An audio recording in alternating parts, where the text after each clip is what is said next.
खुदावंद यीशु मसीह के खूबसूरत नाम में आप सभी को सलाम जय मसीह की। मुझे उम्मीद है आप सभी ठीक हैं। खुदावंद यीशु के फजल से कुछ समय पहले प्रभु ने मुझे यंगस्टर्स के लिए एक बोझ दिया था कि हमने यंगस्टर्स के लिए एक स्पेशल सीरीज़ को शुरू करना है, जिसमें हमने उनको प्रभु में बढ़ने के लिए और प्रभु के कामों को करने के लिए हमने इनकरेज करना है। और आज खुदावंद के पाक रूह की अगवाही से हम उस सीरीज़ को शुरू कर रहे हैं और उस सीरीज़ का आज का मैसेज जो है वो फर्स्ट मैसेज होगा। और मैंने बहुत सारे यंगस्टर्स को देखा है जो चाहते हैं, जिनके मन में ये डिज़ायर है कि खुदा मुझे इस्तेमाल करे, खुदावंद मुझे बड़े बड़े कामों को करने के लिए इस्तेमाल करे। अगर आपके मन में भी ये डिज़ायर है कि खुदा मुझे अपने कामों के लिए इस्तेमाल करे, तो आज हम बात करेंगे कि प्रभु हमें कब यूज़ करेंगे, प्रभु हमें कब अपने कामों के लिए इस्तेमाल करेंगे। तो आइए खुदा के कलाम में चलते हैं। पहला राजा 1 किंग्स 18th चैप्टर और उसके 30 वर्स। तो लिखा है, तब एलिय्याह ने सब लोगों से कहा, मेरे निकट आओ। और सब लोग उसके निकट आए। तब उसने यहोवा की वेदी की जो गिराई गई थी मुरम्मत की। यहाँ पर एलिय्याह नबी जो है वो यहोवा की वेदी की मुरम्मत कर रहा है, क्योंकि जो आग है वो हमेशा वेदी पर आती है, क्योंकि वेदी पर एक सैक्रिफाइस होता है, वेदी पर एक बलिदान होता है। अगर वेदी नहीं है तो बलिदान भी नहीं होगा। अगर ये चीज़ें नहीं हैं तो परमेश्वर की आग स्वर्ग से नहीं उतरेगी। अब एलिय्याह जानता था कि आग के लिए वेदी का होना ज़रूरी है, तो एलिय्याह ने उस वेदी की मुरम्मत की। एलिय्याह ने कुछ एफ़र्ट्स किए। अब इसमें से दो बातें सीखनी हैं। अगर आप चाहते हैं कि खुदावंद आपको अपनी महिमा के लिए इस्तेमाल करे, फ़र्स्ट ऑफ ऑल वेदी बनाएं, जो रिप्रेजेंट करता है कि आप अपना प्रार्थना वाला जीवन बनाएं। उसके लिए आपको क्या करना पड़ेगा, कुछ एफ़र्ट्स करने पड़ेंगे। एलिय्याह ने क्या किया, उस वेदी की मुरम्मत करने के लिए कुछ एफ़र्ट्स किए। इसी तरह अगर आप चाहते हैं कि प्रभु आपको इस्तेमाल करे, फ़र्स्ट ऑफ ऑल पहली बात अपना प्रार्थना वाला जीवन बनाए। उसके लिए जो दूसरी बात है वो है कि उस प्रार्थना वाले जीवन को बनाने के लिए आपको कुछ एफ़र्ट्स करने पड़ेंगे। अगर आप स्टूडेंट हैं तो आपको अपनी स्टडीज़ से टाइम निकालना पड़ेगा कि आप एक सेपरेट टाइम, डेडिकेटेड टाइम रखें जिसमें आपने वचन पढ़ना है और दुआ करनी है। आपको कुछ एफ़र्ट्स करने पड़ेंगे। अगर आप यंगस्टर देख रहे हैं, आप जॉब करते हैं, तो उसमें से भी आपको टाइम निकालना पड़ेगा और प्रार्थना करनी पड़ेगी। एलिय्याह ने क्या किया, उसने जो वेदी गिराई गई थी उसकी मुरम्मत की। अगर आज आपका प्रार्थना वाला जीवन नहीं है तो प्लीज़ अपना प्रार्थना वाला जीवन बनाएं, प्रार्थना वाला जीवन बिल्ड करें। आप हो सकता है पहले बड़ी प्रार्थना करते थे, पर आपका स्टडीज़ का अब प्रेशर हो गया है, अब कुछ रिस्पॉन्सिबिलिटीज़ एज ए यंगस्टर बढ़ गई हैं और आपका प्रार्थना वाला जीवन वो टूट चुका है। तो उस प्रार्थना वाले जीवन को रिस्टोर करें, खुदा के सामने झुकना शुरू करें, प्रार्थना आज से ज़्यादा करनी शुरू करें।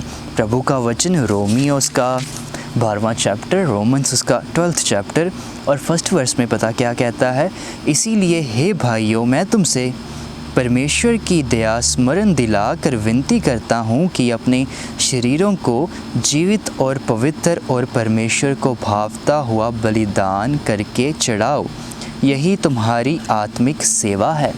यहाँ पर लिखा है, खुदा का सेवक आपसे विनती कर रहा है, हमसे विनती कर रहा है और कहता है, हे भाइयों, प्रभु की दया को, प्रभु के अनुग्रह को स्मरण करो, परमेश्वर की दया को याद करो और अपने शरीरों को जीवित और पवित्र और परमेश्वर को भावता हुआ बलिदान करके चढ़ाओ। फर्स्ट ऑफ ऑल जीवित बलिदान चढ़ाओ। प्रभु का वचन कहता है कि इंसान केवल रोटी से जीवित ना रहेगा, पर प्रभु के कलाम से, प्रभु के मुख से निकलने वाली हर एक बात से, प्रभु के वचन से जीवित रहेगा।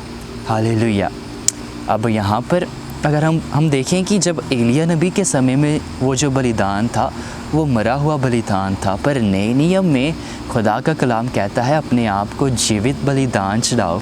अब अभी अभी आपसे एक वर्स शेयर किया जिसमें प्रभु का वचन हमें इस तरह कहता है कि इंसान परमेश्वर को सुनने के कारण, परमेश्वर के वचन के कारण जीवित रहेगा। क्या रिप्रेजेंट करता है कि अपने आप को, ये वर्स जो कहती है कि अपने आप को जीवित बलिदान चढ़ाओ, मतलब ज़्यादा से ज़्यादा खुदा के साथ समय बिताओ और खुदा की सुनो, खुदा के कलाम को ज़्यादा से ज़्यादा पढ़ो और खुदा की सुनो। ये बलिदान चढ़ाना है। जब आप अपने फ़ोन को टर्न ऑफ कर देते हैं, आप अपने आप को संसार से, दुनिया से जुदा कर देते हैं और आप खुदा के सामने घुटने टेकते हैं, तो ये एक बलिदान चढ़ा रहे हैं आप। प्रभु का वचन कहता है ये बलिदान, जीवित बलिदान चढ़ाओ, खुदा की ज़्यादा से ज़्यादा सुनो। और लिखा है पवित्र बलिदान और परमेश्वर को भावता हुआ बलिदान करके चढ़ाओ। आपकी प्रार्थना ऐसी ना हो कि आप पहले आपने अच्छे से फ़ोन यूज़ कर लिया। ये मैसेज यंगस्टर्स के लिए है, तो मुझे बड़ा ओपन होना पड़ेगा यंगस्टर्स के साथ। मोस्टली यंगस्टर्स ही फेसबुक, इंस्टाग्राम, व्हाट्सएप और पता नहीं आजकल कौन से नए ऐप्स आ चुके हैं, वो उन्हें इतना यूज़ करते हैं कि वो हर 20 मिनट्स बाद, हर 15 मिनट्स बाद पता नहीं स्टोरीज़ डालेंगे क्या, आई डोंट नो। और दुआ कितने समय करते हैं आप, प्रभु का वचन कितने समय पढ़ते हैं, और देखें कि आप अपना फ़ोन कितना यूज़ करते हैं। लिखा है प्रभु को भावता हुआ बलिदान, कि ऐसा बलिदान चढ़ाओ कि प्रभु खुश हो सके। एज ए क्रिश्चियन यंगस्टर आप अपने फ़ोन को तभी यूज़ करें जब बहुत ज़रूरी काम है। अपने टाइम को, मेरे यंगस्टर्स, मेरे बहनों, मेरे भाइयों, आप फ़ोन पर वेस्ट ना करें। फेसबुक, इंस्टाग्राम, यूट्यूब हमें कुछ नहीं देगा। अगर हम खुदा की हजूरी में झुकेंगे, खुदा के आगे झुकेंगे, तो हमें उसकी हजूरी से सामर्थ मिलेगी, हमें उसकी हजूरी से अनुग्रह मिलेगा, हमें उसकी हजूरी से उसका फजल मिलेगा। हालेलुया। जब हम उसकी हजूरी में बैठते हैं, हमारे पास बड़ा टाइम है, हमने ये चूज़ किया कि नहीं, मैंने फ़ोन नहीं यूज़ करना, पर मैंने प्रभु के वचन को पढ़ना है, तो ये शो करता है कि आपके अंदर प्रभु को लेकर भूख और प्यास है। और जो प्रभु के लिए भूखा और प्यासा है, प्रभु उसे भरता है। क्योंकि मैथ्यू 5 चैप्टर में लिखा है, धन्य है वह जो धार्मिकता के, जो परमेश्वर के लिए भूखे और प्यासे हैं, क्योंकि वह तृप्त किए जाएंगे। अगर आपके पास बड़ा फ्री टाइम है, आप फ़ोन यूज़ करने के बजाय या सोने के बजाय या इधर उधर घूमने के बजाय आपने ये चुना है कि आपने प्रार्थना करनी है, आपने वचन पढ़ना है, तो ये रिप्रेजेंट करता है कि आपके अंदर परमेश्वर के लिए भूख और प्यास है। जब परमेश्वर आपके अंदर ये भूख और प्यास को देखेगा, तो प्रभु आपको भरेगा, प्रभु आपकी भूख और प्यास को तृप्त करेगा, परमेश्वर आपको अपने जलाल से भरेगा। आज बहुत सारे लोगों के मन के अंदर, बहुत सारे यंगस्टर्स के मन के अंदर ये डिज़ायर तो है, प्रभु मुझे इस्तेमाल करे, पर वो दुआ नहीं करते ज़्यादा। वो अपने टाइम को, जब भी उन्हें टाइम मिलता है, वो फेसबुक, इंस्टाग्राम चेक करते हैं, यूट्यूब चलाते हैं, या इधर उधर अपने टाइम को वेस्ट करते हैं। अगर आप सच में चाहते हैं कि परमेश्वर आपको यूज़ करे, तो आपको अपने जीवन में सीरियस होना पड़ेगा अपनी प्रेयर लाइफ को लेकर। अगर आपके मन में रियली ये डिज़ायर है कि खुदा मुझे यूज़ करे, तो जिस तरह एलिया ने उस वेदी की, उसने मुरम्मत की, आप अपने प्रार्थना वाले जीवन को बिल्ड करें। अगर आपने वो प्रार्थना वाला जीवन खो दिया है, तो उसकी मुरम्मत करनी पड़ेगी आपको, उसके लिए कुछ एफर्ट्स करने पड़ेंगे आपको। मेरे बहनों, मेरे भाइयों, मेरे यंगस्टर्स, मेरे यंगस्टर बहनों और भाइयों, मैं आपको इनकरेज करता हूँ कि अगर आपने अपना वो प्रार्थना वाला जीवन खो दिया है, या आपने अभी तक प्रार्थना वाले जीवन की शुरुआत नहीं की, आज प्रभु का आपके लिए ये मैसेज है कि प्रभु के कामों के लिए, प्रभु की सेवा के लिए खड़े हो जाएं। अगर आप कुछ एफर्ट्स करेंगे, आप एफर्ट कर अपना टाइम आप इन्वेस्ट करेंगे, और टाइम आप अपना बेस्ट टाइम खुदा को दें।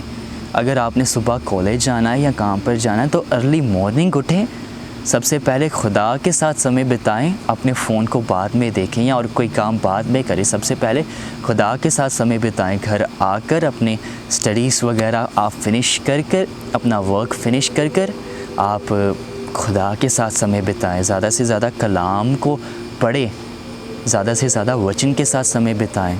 हालेलुया। मुझे पूरा भरोसा है कि आज के इस मैसेज के द्वारा मेरे यंगस्टर्स बहनों भाइयों ने आशीष पाई है, बरकत पाई है, और आज से आप कुछ एफर्ट्स करेंगे और आप अपना वो प्रार्थना वाला जीवन फिर से आप प्रार्थना वाला वो जीवन आप उसे रिस्टोर करेंगे, खुदा के आगे ज़्यादा से ज़्यादा झुकेंगे, ज़्यादा से ज़्यादा वचन पढ़ेंगे और आप अपने फ्री टाइम में आप बाइबल पढ़ना चूज़ करेंगे और प्रार्थना करना चूज़ करेंगे।